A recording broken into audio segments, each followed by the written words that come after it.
오늘 우리에게 주신 하나님 말씀은 마태복음 16장 13절부터 15절입니다.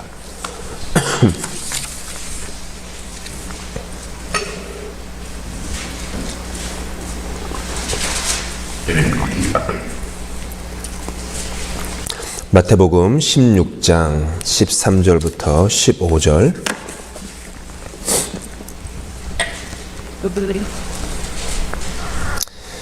짧은 구절이기 때문에 함께 한 목소리로 처음부터 읽겠습니다.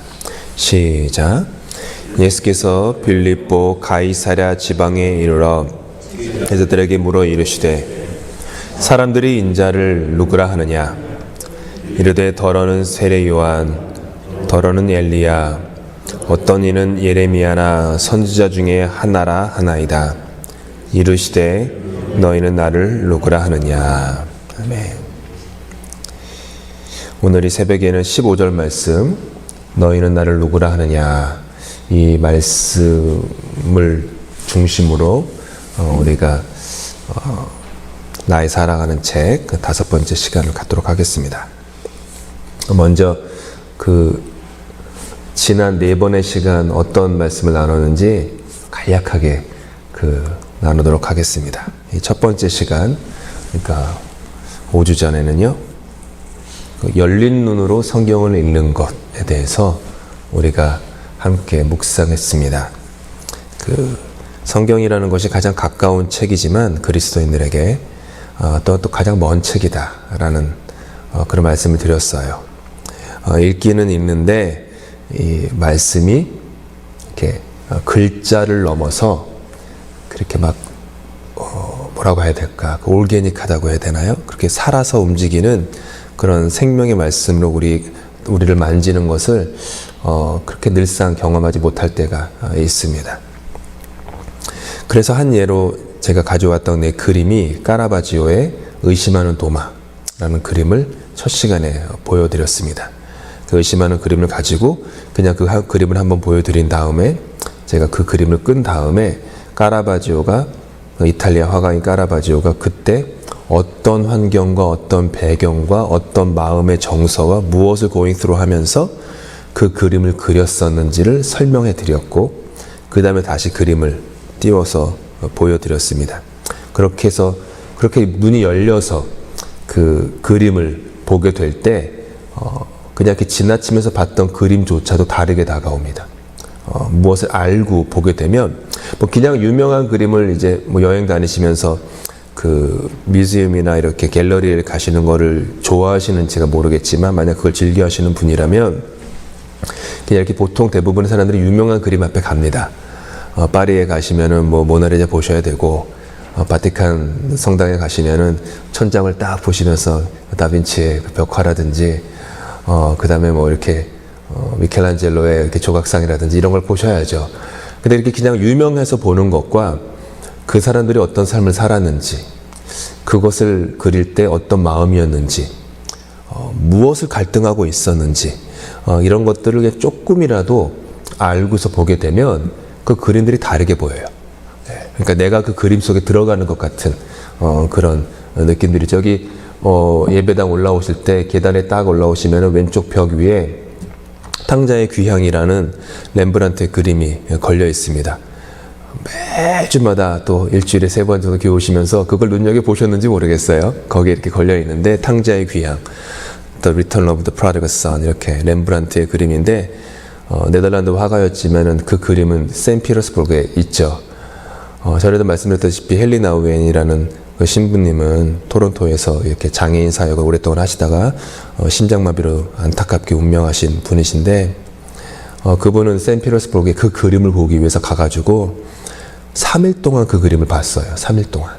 그러면서 경비가 하도 이 신부님이 너무 그 그림 앞에 앉아 있으니까 안 됐는지 정확히 모르겠지만 아마 한국에서 낚시하면은 이렇게 간이 의자 같은 거 있지 않습니까? 이렇게 접이식 의자? 그런 걸 하나 갖다 드렸나 봐요.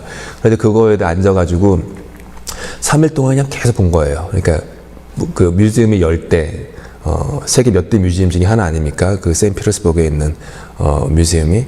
거기서 이제 열었을 때 가서 딱 앉아있고 끝날 때까지 계속 거기 앉아있는 거예요. 주변에 사람들 지나다니고 말고 상관하지 않고. 그걸 3일을 하신 거예요. 그러면은 계속 그림을 그냥 그림 하나만 쳐다보는데도 그게 그림이 말을 걸고 그림 속의 세계로 들어가고 익히 아는 그 누가복음 탕자의 이야기가 새롭게 이해되고 해석되고 깊은 묵상으로 들어간 거죠. 그러면서 지금도 많이 읽혀지는 수많은 뭐 캐톨릭이건 개신교건 또 일반 교회 안 다니는 사람에게도 깊은 영향력을 끼치는 탕자의 귀향이라는 그 책을 쓰실 수 있었던 것도 그렇게 깊이 있게 그 묵상을 했기 때문이죠. 그렇게 마음이 열린 눈으로 말씀을 보는 것이 무척 필요합니다. 두 번째 시간에는 말씀을 깊은 사랑의 눈으로 응시하는 것에 대해서 배웠습니다. 하나님은 사랑이시다. 우리가 그 예배 때마다 딱 들어오시면 파워포인트에 하나님은 사랑이시라 써 있어요. 매주일마다 보시는 그 첫 화면입니다. 예배 전에. 어떤 생각을 하시면서 그 글자를 보시는지는 모르겠지만 하나님은 사랑이시다 라는 말은 우리에게 주어진 말씀을 하나님이 사랑으로 주셨다라는 뜻이에요. 그리고 그 말씀을 통해서 하나님이 우리를 응시하시는데 그분의 응시는 사랑의 응시다라는 거예요. 그 말씀을 읽으면은 종이 페이지에 하나님이 머무신 게 아니라 종이 페이지 너머에 나를 사랑의 눈으로 바라보시는 하나님의 시선이 그 밑에 있는 거예요. 그럼 내가 말씀을 보면은 그 밑에 있는 하나님의 시선과 나의 시선이 종이의 페이지를 뚫고 하나님과 만나는 거예요. 그게 말씀을 읽는 거예요. 사랑의 응시. 하나님이 나를 사랑으로 응시하시니까 나도 사랑으로 하나님의 말씀을 응시하는 거죠. 그러다 보면 말씀 있는 것들이 막 재밌어져요. 막 재밌어지죠. 쓰는 것도 재밌고 읽는 것도 재밌고 듣는 것도 재밌고 그러면서 그 말씀들이 삶을 변화시키는 경험들을 하게 됩니다. 세 번째 시간에는 그 응시함으로 성경을 읽는 구체적인 방법들 몇 가지에 대해서 나눴습니다. 뭐 대단한 방법들은 아니에요. 매우 단순한 것이지만은 놓치기 쉬운 것들이죠. 기도하면서 성경을 읽는다.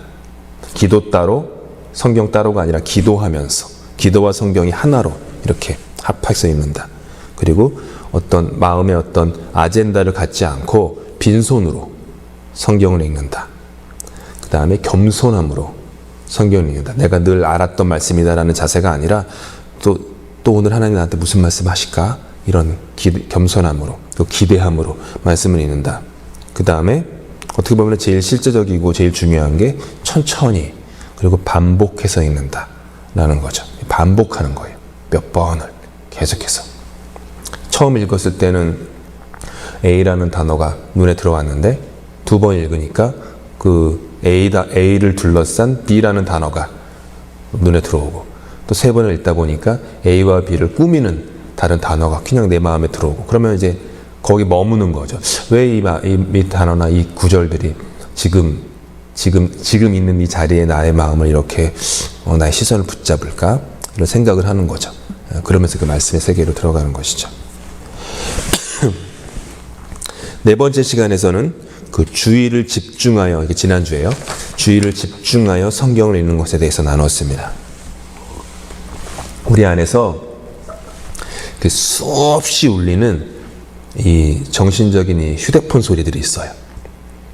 카톡 대부분 카카오톡 하시지만 한번 생각해볼게요. 은유적으로 보면 그냥 늘 상시에 그냥 정신적으로 이렇게 막 그런 카톡 소리가 카톡 울리는 것 같은 그런 세상에 우리가 살고 있는 거죠. 그럴 때 그렇게 정신적인 휴대폰을 끄고 마음을 잠잠히 하는 거죠. 마음을 잠잠히 하는 것은 수천 년 동안 그리스도인들이 해왔던 프랙티스예요. 그러니까 오죽하면 성경에서 너희는 잠잠히 있어. 내가 하나님 됨을 알지어다. 심지어 하나님조차도 그걸 우리에게 요구하셨어요. 제발 좀 잠잠히 있어라. 나를 알고 싶니? 그러면 잠잠히 있어라. 소란 떨지 말아라. 요란스럽게 하지 말아라. 정신없이 다니지 말아라. 잠깐 멈춰라. 잠깐 멈춰. 그리고 잠잠히 한번 호흡을 깊게 하고 잠잠히 있어서 내가 너희 삶과 함께하는 것을 한번 느껴라. 이런 하나님의 인비테이션, 초대죠. 그렇게 성경을 읽는 거죠. 그래서 한 예로 중세 그 프랑스 수도원에서 그 평수사로 구두 수선을 하면서도 그 영적인 체험과 그 영적인 도움을 주었던 하나님의 인재 연습이라는 책을 썼던 그 로렌스 형제에 대한 그 내용도 제가 이렇게 나눠드렸던 거죠. 오늘은 5번째 시간으로 상상을 동원해서 성경을 읽는다라는 부분입니다. 상상을 동원해서 성경을 읽는다.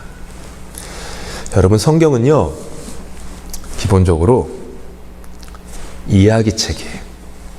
여러분의 어떤 뭐 문학 수업이나 뭐 국어 수업 같은 거 들으실 때 뭐 기본적으로 처음에 배우는 그 수업 중에 하나가 장르가 뭐냐? 이걸 보통 배우죠. 시냐, 수필이냐, 서간문이냐, 소설이냐, 소설도 로맨스냐, 추리냐, 뭐 등등등을 배우죠. 성경은 뭘까요? 뭐 문학 장르로 어느 하나로 규정할 수는 없어요. 물론 하나로 규정할 수는 없는데 그 majority 성경의 그 장르를 굳이 얘기하자면 성경의 장르는 이야기예요, 여러분. 이야기, 스토리텔링이에요.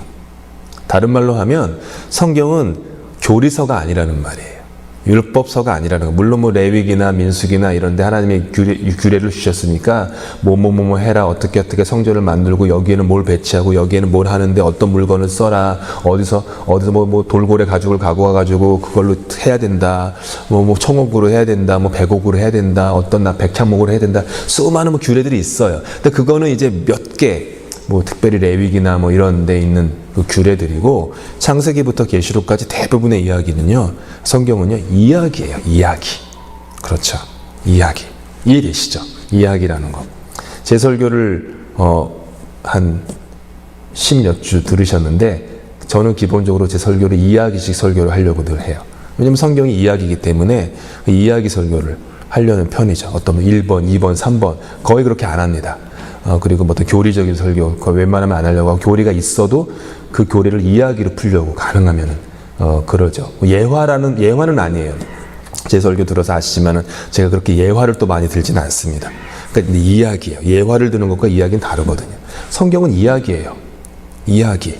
교리책. 구약과 신약이라고 부르는데 그 말은 옛 언약, 구약, 신약, 새로운 언약이란 뜻이죠. 근데 그 약속, 언약이 약속이잖아요. 약속은 인류를 구원하고자 하는 하나님의 뜻이 인간의 삶 속에 어떻게 펼쳐졌는지에 대한 이야기의 형식으로 옛 약속과 새로운 약속이 우리에게 주어진 거죠. 성경이 대부분의 이야기죠. 하나님의 창조의 이야기, 인간이 배신을 한 이야기, 인간과 인간 사이가 갈라지게 된 이야기, 나라들의 흥망성쇠의 이야기, 그 나라들의 흥망성쇠 안에 숨어 있었던 하나님의 그 백그라운드에서 보이지 않게 일하셨던 하나님의 이야기, 인간을 구원하고자 인간이 되신 하나님의 이야기, 그를 죽인 인간들의 이야기, 그분의 부활을 경험한 사람들의 이야기, 그분의 부활을 경험했던 사람들이 겁쟁이에서 용기 있는 사람으로 변화되어서 선교를 하고 교회를 세웠던 이야기, 주님의 교회가 세워진 이야기, 그 다음에 주님이 다시 오셔서 다스린다라는 이야기. 이게 창세기부터 계시록까지 되어진 이야기들이죠. 따라서 성경을 읽을 때 우리는 어느 정도 이야기라는 것은요, 기본적으로 상상력을 동원해서 읽으셔야 돼요. 상상력. 성경을 상상을 동원해서 읽는다라는 말은 다른 말로 하면 그 성경의 그 이야기 속에 들어가서 그 이야기와 내가 함께 호흡한다라는 거죠. 성경에는요, 그 맥박이 있어요. 펄스가 있어요. 성경에. 하나님의 그 맥박. 그러면 나도 하나님의 그 맥박과 함께 맥박을 하는 거예요. 하나님의 호흡이 있어요. 그럼 하나님의 호흡과 내가 함께 호흡하는 거죠. 내가 나의 삶으로 그 이야기를 살아가는 것. 성경의 이야기에는요, 하나님의 임재가 어떻게 담겼는지를 풀어내는 이야기예요. 그래서 그 성경의 이야기를 내가 그냥 듣고 읽는 게 아니라 성경 이야기를 나도 살아가려고 하고 그 이야기와 호흡한다라고 하면서 하나님의 임재를 경험하게 되는 거죠. 성경의 이야기가 그냥 몇천 년 전에 있었던 그 누군가의 어떤 특정 지역에서 특정 시대에 있었던 이야기로 머무는 게 아니라 그 이야기가 내 안에 들어와서 나의 이야기. 여러분이 좋아하는 찬송 중에 이것이 나의 간증이요 이것이 나의 찬송일세 나 사는 동안 끊임없이 구주를 찬송하리오다. 그 이것이 나의 간증이요 라는 말을 했는데 이 한국어 번역이 이제 간증이라는 단어가 들어가서 좀 이렇게 뭐라고 할까 좀 이렇게 스케일이 커졌는데 그 원래 영어는 This is my story예요. 이것이 나의 이야기입니다. 이게 영어 가사. 원래 그 글을 쓴 그 작사가의 의도예요. This is my story. 이것이 나의 이야기입니다. 그걸 고백하는 거예요. 예수를 나의 구주 삼고 성령과 피로써 거듭나니 이 세상에서 내 영혼이 그 찬양 그게 나의 이야기입니다. 2000년 전에 있었던 이야기만이 아니라 지금 오늘을 살아가는 저의 이야기입니다. 이 고백을 하는 거거든요. 그래서 그 이야기가 하나님의 그 성경에 있는 이야기가 나의 스토리가 되는 것. 그게 성경을 읽는 거예요. 그렇게 성경을 읽는 게 그렇게 새로운 건 아닙니다. 구엘프에 가면 로열라 하우스라는 곳이 있어요. 가보신 분 혹시 있으신가요? 구엘프에 있는. 여기서 한 1시간 10분 정도 가시면 로열라 하우스라는 그 수양관이 있는데 정말 아름다운 곳이에요. 제가 즐겨 찾지는 못하지만 즐겨 가고 싶은 온타리오의 몇 군데 수양관 중에 하나예요. 하나는 미시사가에 있는 퀸 오브 파슬이라는 수양관을 제가 참 좋아하고 그 다음에는 구엘프에 있는 로열 하우스를 좋아하는데 되게 아름다워요. 되게 아름답고 또 거기서 직접 이제 농사도 짓고 농사를 지은 걸로 이제 수련회 오신 분들 이제 밥을 하고 또 전에 있던 교회에 있을 때 교인분들 데리고 자주 갔었죠. 수련회도 자주 하고 요즘은 퀸 오브 파슬로 가세요. 근데 예전에는 로열 하우스를 많이 갔었는데 가게 되면 이제 함께 이렇게 수련회 하다 보면 다른 분들이 오고 계시죠. 그분들이 이제 뭐 기독교인들도 있고 천주교인들도 있고 뭐 이런데 그러면 많은 분들이 침묵 수양회를 하는 분들이 많아요. 침묵 수양회는 뭐냐 하면은 말 한마디 하지 않는 며칠 동안 단 한마디도 하지 않으세요. 단 한마디도. 그래서 식사하면서 아주 조용해요. 아주 그런 게 참 좋아요. 자꾸 이렇게 식사할 때마다 뭔가 말을 걸어야 되고, 무슨 말을 해드려야 되고, 막 이런 어떤 스트레스거든요. 그러지 않고 서로가 어떤 말도 하지 않고, 가만히, 아무 말 하지 않고 이렇게 하고, 기도도, 침묵 기도 하시고, 그런 어떤 수련회 하시는 분들이 있어요. 물론, 모시고 가는 교회에서는 침묵 수양회 하진 않아요. 한국 분들은 침묵 수양회 하는 걸 견디지 못하시는 경향들이 있어서, 쭈여 하셔야지, 되는데, 근데 이제 그분들은 이제 서양 분들이 침묵 수양회 하시니까 그분들의 그런 프레전스, 함께 식당에서 그분들이 침묵하고 있는 그 자체가 주는 메시지가 있죠. 내가 참 소란스럽구나. 내가 너무 요란스럽구나. 그리고 내가 너무 뭔가, 말을 해야 된다는 중압감으로 살고 있구나. 그러지 않아도 되는데. 막 이런 생각들을 하게 되죠. 아무튼 너무 아름다운 수양관이에요. 시간 되시면은 한번 그냥 가셔도 돼요. 프라프테 들어가는 거 막지 않거든요. 가게 되면 이제 그 정원도 있고, 트레일도 수십 킬로예요. 트레일도 있고 막 그런데 정말 아름다운 곳인데 이곳이 어디냐면 여기 그림 보시는 것처럼 그 로열라 이그나시오라는 그 예수의 전통을 제안한 분의 영성을 따르는 수양관이죠. 이분이 이렇게 몸을 이렇게 기울게 동상이 되어 있는 것은 예수의 사랑을 가슴에 담고 저기에 있는 누군가에게 내가 다가갑니다. 이 형상을 여기 담은 거예요. 그래서 똑바로 서 있지 않고 이렇게 완전히 기울여져 있는 모습으로 동상을 만들었죠. 그 로열라라는 분이 이런 어떤 성경 읽기를 구체화했어요. 그래서 예수의 제수잇 있는 분들은 또 그렇고 개신교도 그렇고요. 영성 훈련을 받을 때 한 4주 훈련을 받는 경우들이 있어요. 그러면 첫째 주는 어떤 걸 중심으로 하고 둘째 주는 셋째 주, 넷째 주 이렇게 그 훈련들이 있거든요. 4주로 만든 그런 것들을 이제 지금도 하시죠. 지금도 그렇게 하시는데 이분이 이제 그런 성경 읽기를 구체화하신 분 중에 하나예요. 이분이 청소년 시절에 징집되어 가지고 전쟁에 참전을 하였다가 대포에 발을 맞았어요. 대포에 발을 맞아가지고 이제 집으로 돌아와서 치료를 받는 동안에 성경과 성경의 삶을 따라갔던 그 신앙 선배들의 그 이야기에 깊이 매료가 되었죠.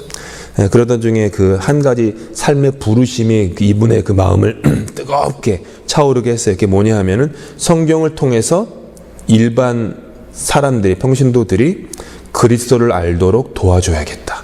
이 사명감으로 갑자기 불타오른 거예요. 그래서 본인이 직접 이렇게 해보고 저렇게 해보고 막 그렇게 하면서 진짜 그 교육 수준과 전혀 상관없이 어느 누구라도 그 하나님을 깊이 체험할 수 있는 성경 읽기를 할 수 있도록 간략화시킨 그 가이드라인을 만들었는데, 그게 이제 영어로는 이제 Spiritual Exercises라는 그걸 하고, 한국어 번역에서는 뭐 천주교에서는 영신수련이라고 얘기하고, 개신교에서는 뭐 영성수련 이렇게 좀 그렇게 번역을 해서 사용을 하죠. Spiritual Exercises 이렇게 얘기해요. 성경을 상상을 동원해서 그 성경을, 제가 오늘은 뭐 그거가 어떤 것인지 구체적으로 나눌 시간은 없으니까 나누지는 못하겠지만, 그냥 그 안에 있는 핵심을 지금 우리들의 컨텍스트에, 저와 여러분이 사는 우리 개신교의 컨텍스트에 맞게 설명을 하자면은요, 상상을 동원해서 성경을 읽는 거죠. 성경을 읽을 때 먼저 성경의 이야기 속에 담긴 세부 사항들을 눈여겨보는 거예요. 아인슈타인 있잖아요. 아인슈타인도 성경을 읽다가 아인슈타인이 성경을 잘 좋아했어요. 성경을 읽다가 성경 안에 있는 비밀들을 발견하고서 막 탄성을 질렀는데, 그분이 지른 탄성이 뭐냐 하면은 하나님은 세부 사항에 계시도다. 이 탄성을 지른 거예요. 과학자다운 고백이에요. 하나님은 세부 디테일에 계시도다. 얼마나 그 디테일에 숨겨진 그 비밀이 놀라웠는지 아인슈타인이 성경을 읽다가 하나님은 디테일에 계시네, 이런 탄성을 질렀던 거죠. 성경을 읽을 때 그 이야기가 나오는 그 장소, 분위기, 시간, 거기에 등장하는 사람들, 그들이 하는 몸짓, 그들이 했던 특정 언어들, 그런 세부 사항들을 눈여겨보는 거예요. 상상력을 동원해가지고 성경 이야기가 벌어지고 있는 곳으로 들어가는 거죠. 거기서 지금 성경의 이야기가 펼쳐진 이곳에 지금 무슨 냄새가 나고 있지? 사람들은 지금 어떤 희노애락을 지금 겪고 있는 것이지? 스스로에게 묻는 거예요. 지금 내가 보고 있는 것은 무엇인가? 나는 지금 어떤 소리를 듣고 있는가? 어떤 향기가 나고 있는가? 추운가? 따뜻한가? 건조한가? 축축한가? 어떤 사람들이 모여 있는가? 사람들이 무엇을 하고 있는가? 예수님은 이 이야기 속에 과연 어디에 계시며 무엇을 하고 계시며 그분의 말씀과 행동에 사람들은 어떻게 반응하고 있는가? 이런 질문들을 스스로에게 막 하는 거예요. 그러다 보면 성경의 이야기가 그냥 글자 속에 갇혀있는 수천 년 전의 이야기가 아니라 지금 이 자리에 내 안에서 살아서 말하여지고 이렇게 내 삶으로 사라지는 그런 이야기로 이렇게 성경의 말씀이 이렇게 살아서 운동력 있는 말씀으로 변하게 되죠. 그 다음에는 나를 그 이야기 속에 집어넣는 거예요. 많은 분들 그렇게 읽으시는 거라고 생각하는데 자기 취향이에요. 내가 그 이야기를 구경하는 구경꾼이 아니라 내가 그 이야기 속에 등장하는 등장인물이 되어보는 거예요. 그 이야기에 참여를 하는 거죠. 그래서 상상력을 동원해야 돼요. 당연히 상상력을 동원할 수밖에 없어요. 스스로에게 막 질문하는 거죠. 나는 이 무리들 가운데 과연 나는 무리들이 이렇게 있는데 나는 제자 중에 한 사람인가? 아니면은 여기 있는 여러 무리들 중에 한 사람인가? 나는 지금 이 문둥병자인가? 나는 눈먼 자인가? 나는 지금 죄를 짓고 멱살 잡혀 끌려온 그 가늠하다 붙잡힌 그 여인인가? 나는 스스로 예배당 제일 앞에 앉아가지고 하나님께 이렇게 잘난 척하는 기도를 하는 그 의로운 바리새인인가? 아니면 감히 하나님께 가까이 오지도 못하고 제일 뒤에서 가슴을 치면서 나를 불쌍히 여겨달라고 그렇게 하는 나는 세리인가? 나는 탕자의 비유의 첫째 아들인가? 나는 둘째 아들인가? 아니면 나는 그 두 아들을 동일하게 사랑하는 그 아버지인가? 나는 아니면 그 옆에서 시중을 두는 종인가? 나는 그 둘째 아들이 허람하다 살 때 그 옆에 있었던 친구였는가? 아니면 그가 가진 걸 잃어버렸을 때 그를 매몰차게 버린 그 매몰찬 인정사정 없는 그 친구가 남가? 이런 막 상상력을 동원하면서 성경을 읽는 것이죠. 사람들의 말에, 예수의 말에 나는 무엇을 느끼고 있는가? 이 일을 당하는 나의 심정은 지금 어떤가? 주님이 나에게 다가오셔서 어떤 말을 거시는가? 이렇게 하는 거죠. 지나치게 감정적으로 성경을 읽는 것은 바람직하지 않지만 감정이 완전히 배제된 채로 성경을 읽는 건 역시도 바람직하지 않죠. 나 자신을 그 이야기 속에 집어넣고 어느 한 인물과 동일시하면서 아이덴티파이 하는 거죠. 나를 그 한 인물과 동일시하면서 그 이야기 속에 빠져들어가게 되면 내 안에서 일어나는 그런 감정들이 있어요. 그게 있어야 돼요. 아까 탕자의 비유 서두에 말씀하셨지만 대부분의 그리스도인들이 탕자의 비유를 읽으면은 대부분의 분들이 둘째 아들과 동일시를 해요. 나도 둘째 아들처럼 이렇게 아버지를 떠나서 허람바닥에 산 탕자인데 내가 돌아왔지. 이렇게. 또 그 말씀을 읽고 또 읽다 보면은 내가 첫째 아들인가라 생각을 해요. 첫째 아들은 어떤 사람이에요? 아버지를 한 번도 떠나지 않은, 즉 모태신앙으로 평생 신앙생활하면서 주일 성수하면서 성실하게 60년, 70년 생활을 했는데 사실은 교회를 한 번도 떠나지 않으면서도 아버지의 품에 안겨본 적이 없었던 첫째 아들 같은 나의 모습이 있구나. 나도 탕자구나. 눈에 보이는 둘째 아들 탕자가 아니라 눈에 보이지 않는, 사람들이 신앙이 좋다고 하는, 참 신심이 깊어요라고 하는 탕자가 나구나. 그런 생각을 하게 되죠. 그리고 또 그 말씀을 또 읽다 보면은 어느 날 또 하나님이 나를 그 아버지가 되라고 부르시는 건가? 라는 생각을 하게 돼요. 둘째 아들에게도 기회를 주고 첫째 아들에게도 기회를 주고 언제나 자기의 내 것은 다 네 거야 라고 얘기하는 그 아버지가 되라고 하는, 내가 그런 아버지로 성장하고 있는가? 이런 식으로 이렇게 상상을 동원하면 성경을 읽으면은요, 성경의 이야기가 아주 풍성해지는 거고, 그때 삶이 변화돼요. 삶이 변화돼요. 그렇게 하면서 기도로 이제 말씀을 들어가는 거죠. 그냥 내가 하고 싶은 말을 하는 게 아니라 대화를 하는 것이죠. 성경의 이야기를 깊이 묵상하면서 동시에 내가 그 안에 들어가서 하나님과 예수님과 대화를 하는 거죠. 만약 내가 벳세다 연못가에 누워있는 병자라고 한다면 나에게 오셔서 말을 거시는 그 주님과 대화를 하는 거죠. 네가 낫고자 하느냐? 라고 물으셨는데 주님이 나한테 동희야, 네가 낫고자 하느냐? 라고 물어보시면 나는 무엇라고 대답할까? 나의 대답은 뭐지? 이런 생각을 하는 거죠. 그 대답을 할 때 나의 감정은 무엇이고 나를 바라보시는 주님의 눈빛은 어떤 눈빛일까? 이런 생각. 그 다음에 병에서 회복된 후에 나는 주님과 어떤 대화를 나눌까? 이런 것들. 기도하려고 그 이야기 속에서 나를 빼내는 것이 아니라 내가 그 이야기 속에 여전히 있으면서 주님과 대화를 나누는 것. 그게 기도의 단계로 보는 것이죠. 그러다 보면 성경의 말씀이 나를 향하신 주님의 사랑의 바라봄이라는 것을 머리에서 마음으로, 마음에서 배로 이렇게 깊이 있게 경험하죠.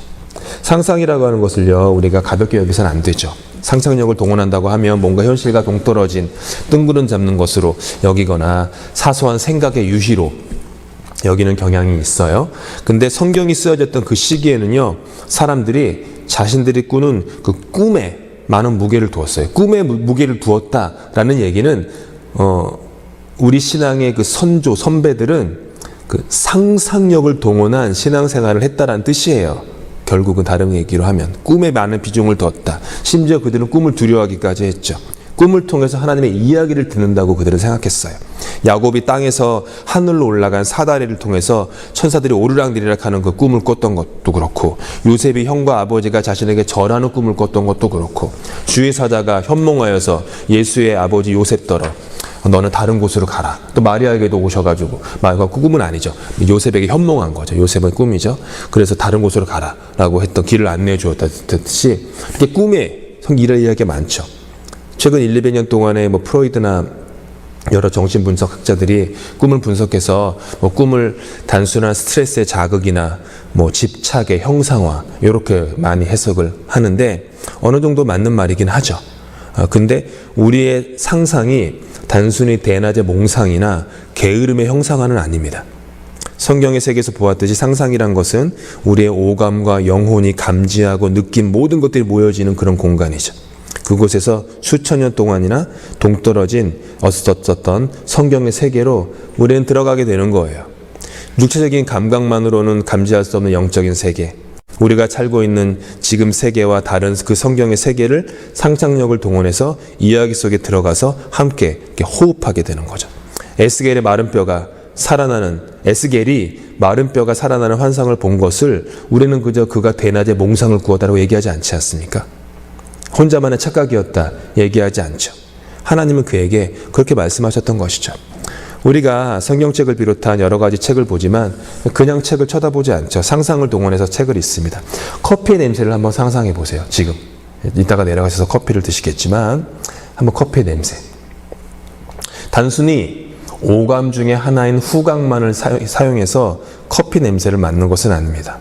상상력을 동원해서 커피 냄새를 연상해요. 우리는 지금 제가 커피 냄새 얘기했으면 여러분이 나름대로 상상력을 동원해서 지금 이 짧은 몇 초 동안에 연상을 하셨어요. 커피 연기가 모락모락 나오는 방송을 보거나 영화를 보면 상상력을 동원해서 그 커피 냄새를 맡죠. 내 앞에 커피가 없어도 화면에 커피가 연기가 모락모락 올라오면 이렇게 커피 냄새를 맡는 거예요. 연상을 하면서 경험한다는 거죠. 에스겔을 비롯한 예언자들이 보았던 환상에 대해서 우리는 그저 그것을 뭐 그냥 단순히 상상만 하는 것이 아니라 그것을 우리도 경험하는 거죠. 보는 거죠. 그 영적인 하나님의 세계를 경험하고 숨겨진 하나님의 마음과 의도를 경험하고 그리고 그것을 이렇게 내 삶에 하나씩 채워나가죠. 성경을 읽으실 때 이렇게 성경의 이야기 속으로 들어가서 읽어 보시기 바랍니다. 그곳에서 주님과 함께 걸어 다녀 보세요. 이야기가 풍부한 말씀을 고르는 것도 특별히 도움이 돼요. 뭐 대부분 그렇지만 특별히 이야기가 풍부한 성경은 뭐 복음서라든지 뭐 창세기라든지 출애굽기라든지 그다음에 사도행전이라든지 그다음에 상상력이 특별히 더 많이 있는 성경은 예언서들이겠죠. 예언서들은 상상력이 하나님에 대한 비전 이런 것들이 많이 있기 때문에 그런 것을 읽으면서 이야기와 함께 호흡해서 읽다 보시면 성경을 그냥 눈으로 읽는 것이 아니라 성경의 이야기를 내 모든 오감을 동원해서 내 모든 감각을 동원해서 성경을 읽게 돼요. 그러면 성경이 풍성해져요. 말씀의 이야기가 막 살아나요. 예전에는 2D 평면적인 플랫한 성경을 읽다가 이렇게 막 상상을 동원해서 읽다 보면 성경이 3D가 돼가지고 막 입체적으로 변하다가 더 깊이 들어가면 4D가 돼요. 막 진짜 그 세계로 들어가서 막 경험하게 되는. 그래서 맛보아 알지어다 라고 얘기할 수 있고 성경을 읽는 것이 내 입에 꿀처럼 답니다 라고 얘기할 수 있어요. 그게 뭐예요? 진짜 상상력을 동원해서 성경을 진짜 맛본 거예요. 꿀처럼 단 성경의 말씀을 직접 이렇게 경험하게 되는 거죠. 이렇게 말씀을 읽는 그런 축복들이 저와 여러분에게 풍성해서 성경에 쓰여던 그 이야기가 저와 여러분의 이민 생활의 삶의 이야기로 이렇게 펼쳐질 수 있기를 예수님의 이름으로 축복합니다.